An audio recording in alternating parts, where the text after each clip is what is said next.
Cameron, it's still October, but a fairly significant swim meet coming up for your team Saturday here at home against Berry. What kind of expectations do you have for this team this year, especially with such a good freshman class, and also to be in your senior year? What about the expectations for yourself? Yeah, so I think we're really excited about our meet against Berry this weekend. It's obviously an SAA conference meet, and expectations for us, I think we're working really, really hard week in and week out at all of our different practices, and our strong freshman class. We have a really strong sophomore class as well, so we're pretty heavy with the underclassmen, and they're super strong and they've been working really hard, so I think we're really excited about it. Just hoping to leave this school, like President Roush says, with no regrets, and I'm hoping to work as hard as I can, have as much fun with the season as I can, and hopefully it'll all work out for the best. It's a very big honor for me. I'm very proud to lead such an incredible group of women and men, and I'm just very, very honored and humbled by the leadership position. I understand when it talks about year-round swimming, that's what we're talking about with you, except for a change. This past summer, you actually took a few weeks off from swimming and did something pretty unique and unusual that you ended up in Ghana. Tell me about it. How did that all come about, and what was that like for you? Yeah, so I've been looking for a good opportunity for me to go abroad, and I found the best opportunity for me would be in the form of an internship. So I did a lot of research and looked at a lot of different programs, and I was very interested in development studies and international development. So I found a really amazing program with an organization called Saha Global, and I went to Ghana for a couple weeks and helped implement a water treatment business.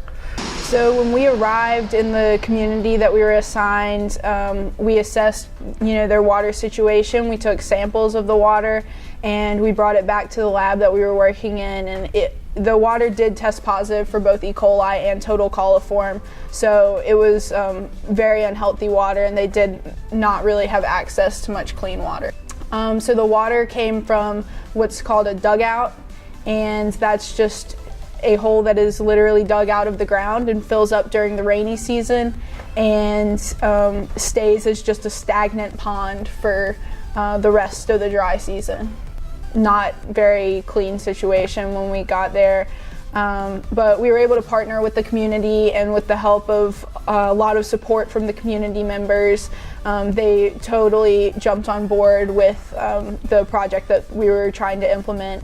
And the latest update I received from my community was about a month ago, and everything was going very well. The households are still buying the water from the treatment center. The women entrepreneurs are enjoying making the water and treating the water. The first thing we did when we arrived is we asked to talk to the chief of the village and see if this is something that if they wanted to work with us. We didn't want to come in and do something that this community didn't want, obviously. So they were immediately very open to the idea. They obviously wanted a source of clean water, and they asked us to come back the next day, and we had a meeting with the entire community to make sure that not just the community leaders, but the entire community was on board, and we answered any questions that they had. And when we're talking about a community, are we talking about 1,000 people, 500 people, 50 people?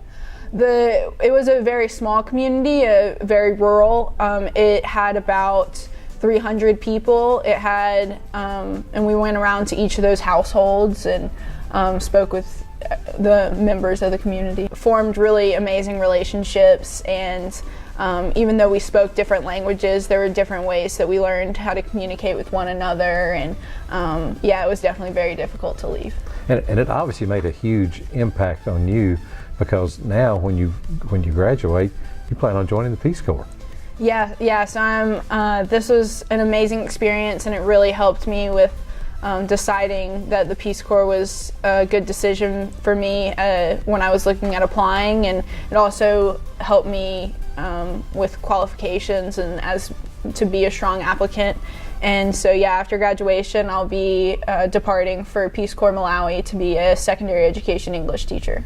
Yeah, most people are very supportive. They're very interested. Everyone wants to know more, and a lot of people at Center have been interested in maybe going and doing the program themselves. So. Yeah, that's pretty incredible. Now, I hope when you go, wherever you go with the Peace Corps, you get a chance to take your bike, because I've heard you're quite a bike rider. Did you really ride your bike all the way across the state of South Carolina back in the summer of 2016? Yes, actually I did do that.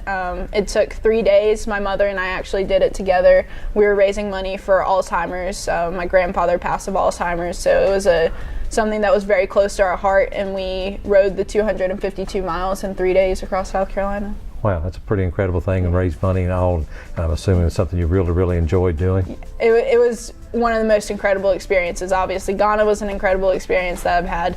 This was also a very incredible experience. Well, that's part of what Center is about, having students that have experiences and want to do things like you. So good luck with your swimming and all this year, and have some fun doing that. Yeah, thank you. Thank you very much.